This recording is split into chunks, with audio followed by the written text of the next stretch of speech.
Today on Know the Truth with Philip de Courcy, a lesson on having the courage to refuse temptation. If we are not careful, prosperity, success, spiritual advancement can lull us into a false sense of security.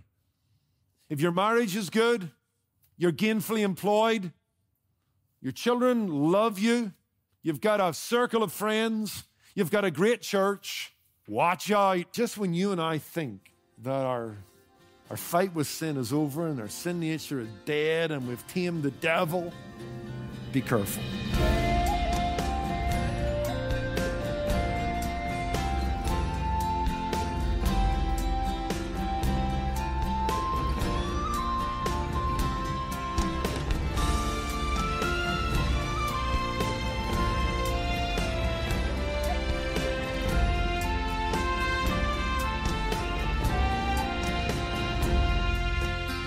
We are in a spiritual war, enlisted in the ranks of God's army. And just as a faithful soldier prepares to engage in battle, we must diligently prepare ourselves to stand against temptation when it crosses our path. Welcome to Know the Truth with Philip de Courcy. He's senior pastor of Kindred Community Church in Anaheim Hills, California.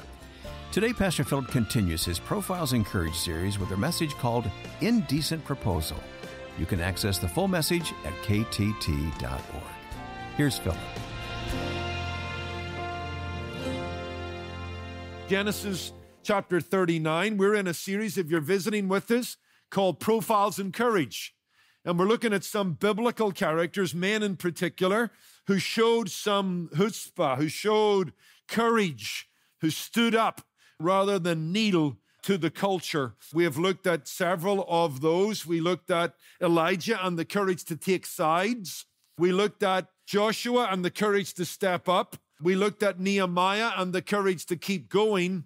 We're going to look at Joseph and the courage to say no. To say no to sexual temptation. To say no to a culture that seeks to seduce the man of God. It takes courage to shout stop.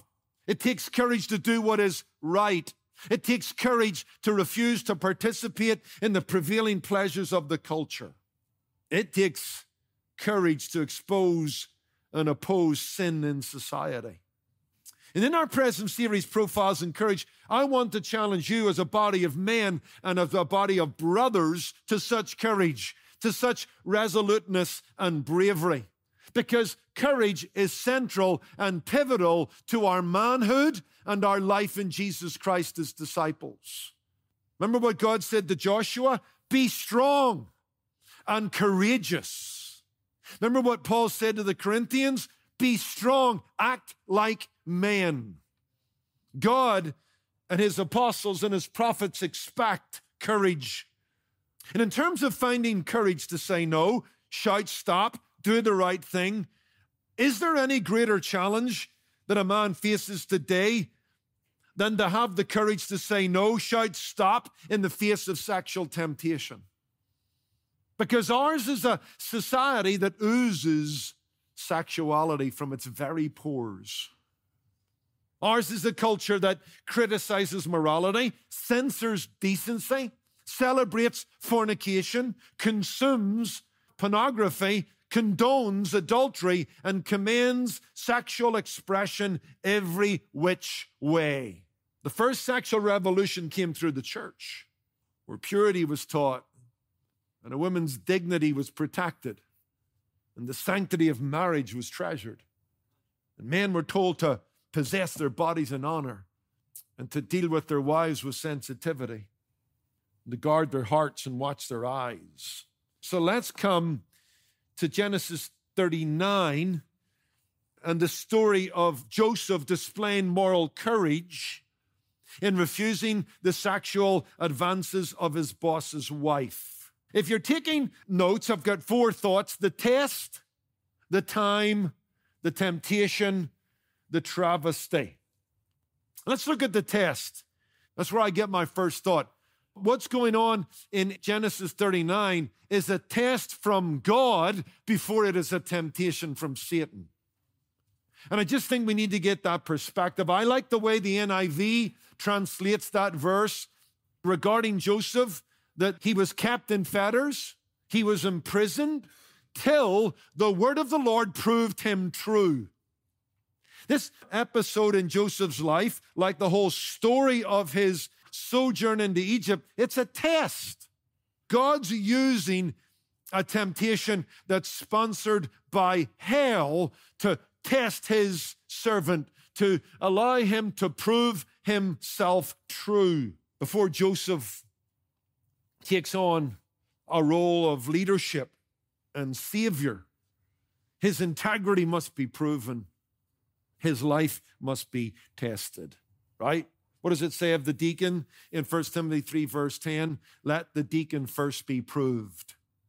If you notice in the story of Joseph, God is completely dedicated to Joseph, verses 3 and 5. The Lord was with him and made all that he did to prosper. Joseph was completely dedicated to Potiphar. He says in verse 9, in rebuking the advances of his wife, you know what? Your husband has kept nothing back from me except you, and that's okay because you're his wife. And Potiphar was completely dedicated to Joseph. Verses 3 and 4, he gave him complete oversight of his house and put everything under his authority. And now in this temptation come test come temptation. Joseph is being tested to see if he's completely dedicated to God and qualified for leadership. I like what Gary Enrig says in his book on Joseph. This is an inspired insight into the accumulating trials experienced by Joseph. Speaking of Psalm 105. They were in part a God-ordained testing. The term is significant. Testing refers to the refining of metals, whereby they are placed in a fire to be both purified of impurities and authenticated as to worth. Joseph was indeed in a fire, but it was a refiner's fire. And you and I need to see that and embrace that. In 1982, 2 Russian cosmonauts touched down after 211 days in the space station Salyut 7. At zero gravity, their muscles had atrophied due to the complete lack of resistance. In fact, when they got back down to Earth, they were unable to walk for almost 30 days. Their muscles had so atrophied. And so the Russian scientists put their minds to work on this with another space adventure around the corner, and they invented what was called the penguin suit, which was a running suit laced with elastic bands. That meant that every time a cosmonaut moved inside the spacecraft, they faced resistance. And the resistance built muscle so that they didn't atrophy during long periods of time in space. And the next space adventure for the Soviets lasted 326 days. And when the men came back, they didn't face the same kind of collapse or atrophy that those before them had dealt with. And you know what? Resistance, guys, tests, challenges, uphill battles, that's a spiritual penguin suit to help you and I develop character and prove the genuineness of our spiritual mettle. Let's look secondly at what I call the time. The time. Notice verse 7, and it came to pass after these things that his wife cast her longing eyes on Joseph. This indecent proposal comes on the heels of promotion and progress. That's verses 1 through 6. You can read it for yourself. But you know what? Joseph is sold into slavery. In God's providence, he becomes the possession of a man called Potiphar, verse 1, an officer of Pharaoh, captain of the guard. In fact, he may have been indeed in charge of the very jail that he will later put Joseph into. But when Joseph's there, his master saw, verse 3, that the Lord was with him, and the Lord made all that he did to prosper. And so Joseph found favor in his sight. And it's after these things, right? You know, Joseph catches his breath. The sun comes out a little bit. The dark skies have parted just a smidgen. And he's going, you know what? I sense God's hand in this. And these are times of promotion and progress. Things were looking up. But here's the issue. When things look up, the devil will want to bring you down. To quote Gary Enrig again, there is an important reminder here. God's blessings do not make us bulletproof. Very often they expose us to even stronger enticements. Climbing the ladder of godly success only stirs Satan's interest in bringing us down. The higher we are, the further and harder we'll fall. And we see that principle here in the timing of this. After these things, victory can make us vulnerable, right? Think about the timing of Jesus' temptation. In Matthew 3, verse 17, following his baptism with John, the heavens open, and the Father says, "This is my beloved Son. Hear him." It's a wonderful moment. And yet, immediately, it says, the Spirit of God led Jesus into the wilderness to be tempted of the devil. Think about Peter being a propagandist for Satan immediately after being a mouthpiece for God. Right? Matthew 16 to 17. Who do men say that I am? Peter says, "Lord, you're the Son of the living God." Jesus said, "That's good, Peter. You know what? Flesh and blood didn't reveal that. It took the Holy Spirit to help you see that." And then he tells his disciples, "I must need go to Jerusalem and suffer and die." And Jesus takes them and says, "Lord, that's not going to happen under my watch. You know, you're not going to die." Well, what kind of a plan's that? And in the middle of that, what does Jesus say? "Get behind me, Satan." On the one hand, an instrument of God, and the next moment, a tool of Satan. There's a fine line between obedience and disobedience. There's a short step from submission to God to coming out from under the lordship of Jesus Christ. Temptation to sin often follows spiritual success. And we need to be aware of that. If we are not careful, prosperity, success, spiritual advancement can lull us into a false sense of security.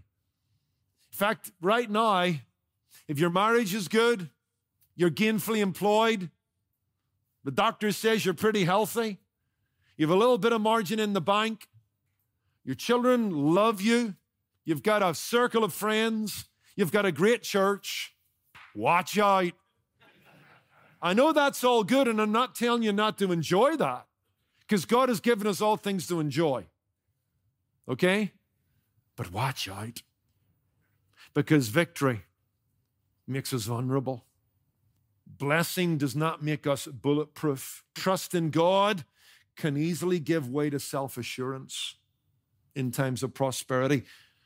Humility can easily give way to pride when things are going good, and we fall into the temptation of Nebuchadnezzar. Well, you know what? Come into my house and I'll tell you the story of how I built this kingdom. Vigilance can unconsciously give way to complacency. Just when you think you have arrived, that's when you're most vulnerable. Just when you think you've got the sin issue and the devil on a leash, that's when they are most dangerous. F.B. Meyer, we may expect temptation in days of prosperity and ease rather than in those of privation and toil. Not where men frown, but where they smile sweet.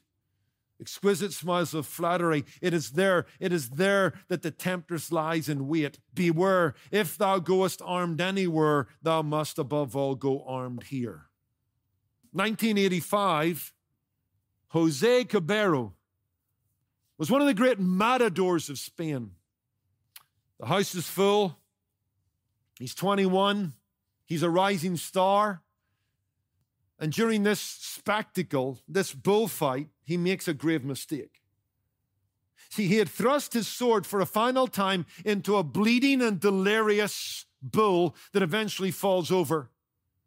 Considering the struggle finished, Cabero turns to the crowd and drinks in the applause, drinks in the adulation. But the bull was not dead. It rose, lunged at him, and its horn pierced his back, puncturing his heart. And here's his dying words. This bull has killed me. The bull that he thought he had killed him. And just when you and I think that our Our fight with sin is over and our sin nature is dead and we've tamed the devil. Be careful. Be careful. As John Owen says, be killing sin or sin will be killing you. We've got the test. We've got the time. What about the temptation? At the heart of this story is a proposition to engage in casual sex, right?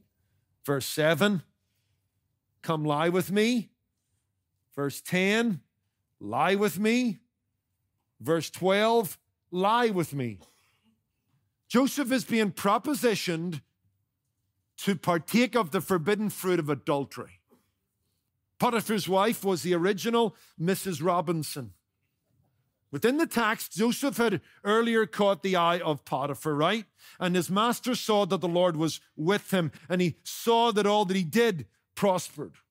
Later, it's Potiphar's wife whose eye catches Joseph because he's handsome, verse 6. And we read, she cast a longing eye on Joseph. Potiphar appreciated Joseph's brilliance. Potiphar's wife appreciated Joseph's body because he was handsome and he was of an attractive form. And let me just unfold a little bit more of the nature of this temptation. Number one, it was natural, wasn't it? This call to casual sex was natural, insidious, and ongoing. In Genesis 37, verse 2, Joseph is said to be 17. Let's just add a year or two. Probably here in Genesis 39, he's 18 or 19. Okay? His body is brimming over with sexual tension. He's past puberty. He's red-blooded. He's sexually curious. This is a natural temptation that is set before him. And not only is it natural, it's insidious. This is a married woman who's cruelly and callously taken advantage of a young slave and a vulnerable young man. How wicked is that? 3, it's ongoing. Verse 10 tells us that she spoke to Joseph day by day, but he did not heed her. Temptation, guys, is rarely a single event. Have you ever noticed that? Opportunity knocks once, temptation leans on the doorbell. Luke 4:13. After Jesus overcame his temptation and his testing, it said the devil left him for a more opportune time. When the IRA tried to kill Margaret Thatcher and failed, they sent a message out of their Dublin headquarters. Yesterday, you were lucky, but you need to be lucky all the time. We only need to be lucky once. That's the kind of threat you and I live under. Temptation, natural, insidious, ongoing. How does he deal with it? Well, there's a few things. Number one, I want you to see his readiness. That's the thing that strikes me about Joseph's rebuttal and refusal is his readiness. He is immediately on point. He doesn't flirt. He doesn't entice. He doesn't engage in a conversation. There's not the slightest entertainment of it. He's got his game face on. He's up for the fight. As soon as the bell rings, he's out, ready to fight. Joseph didn't sin a little and then tell himself that he's better than most. His refusal was instinctive because of a mindset of readiness. In terms of sin and sexual temptation, Joseph did not go about like a dumb ox. He knew the dangers, he understood the cost, and he guarded his heart. Right? Proverbs 7:6-7, and Proverbs 22-23. That's the description of the seductress. It's the description of a naive young man who goes by her house, dumb as a brick. What are you doing over there at that time of night? What are you thinking? You just put your head in a noose, you idiot. That's the kind of message coming out of Proverbs 7:6-9. In fact, when you get to the end of that story, when that young man goes into the house of the prostitute and the seductress, it says that he went to his death like an ox to the slaughter, a dumb ox, driven by animal instinct, devoid of thought. and consciousness. Guys, you and I need to be ready. Matthew 26:41.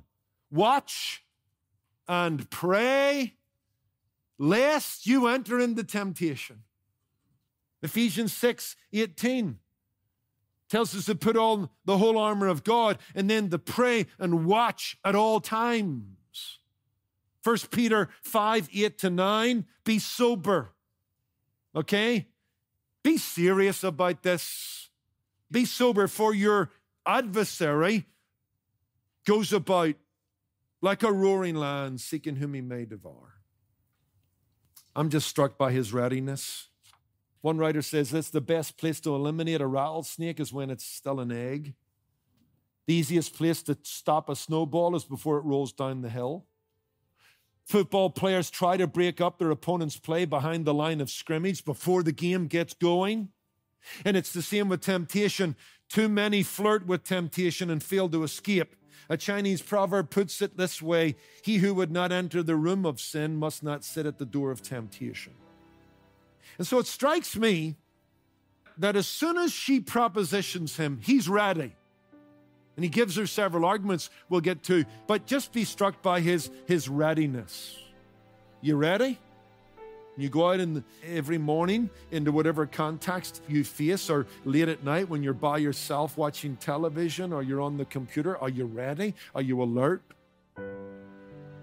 You're listening to Philip de Courcy here on Know the Truth, a message called Indecent Proposal. Replay it online at ktt.org. Well, today we were reminded of the need for men to stand up and be courageous in the face of temptation in a godless culture. And there's never been a greater need for godly and courageous men in our society.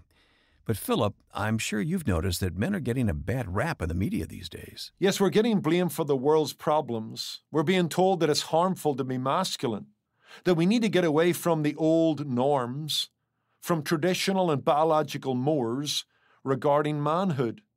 But God's Word has a very different message for men. And it's a message I think every man in church leadership needs to hear afresh and anew.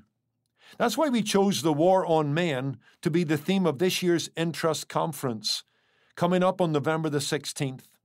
You can attend in person at Kindred Community Church in Anaheim Hills, California, or online via live stream. Men, God has designed you to be masculine, to fulfill an essential and leadership role in your family, in your church, and in your community. And through God's wisdom and grace, we can become confident, courageous, and clear-headed men, filled with integrity, passion, and purpose. So make plans to join me November the 16th for the Intrust 2023 War on Men Conference. I'll be speaking alongside my friends, Pastor Mike Fabarez and Dr. Owen Strahan. We look forward to seeing you then. We do, and you can learn more at entrustconference.org. Thank you, Philip. Well, we spend a lot of time digging into the text of God's Word on this program, but we couldn't do it without your support. That's why we'd like to invite you to become a Truth Ambassador today. Our Truth Ambassadors commit to giving a monthly donation, allowing us to continue sharing the good news about Jesus Christ right here on your station. And as a small thanks for becoming a Truth Ambassador, or by giving a single gift of any amount, we'll send you a relevant book by Wayne and Joshua Mack titled Fighting Fear with Fear. If you're looking for a thorough, easy-to-read guide on living life fear-free, this book is it. Request your copy along with your gift by calling 888-644-8811 or visit ktt.org. I'm Wayne Shepherd. Be sure to join us tomorrow when Philip de Courcy concludes this message, Indecent Proposal. That's Friday on Know the Truth. Today's program was produced and sponsored by Know the Truth Incorporated. Jesus said, "You shall know the truth, and the truth shall make you free."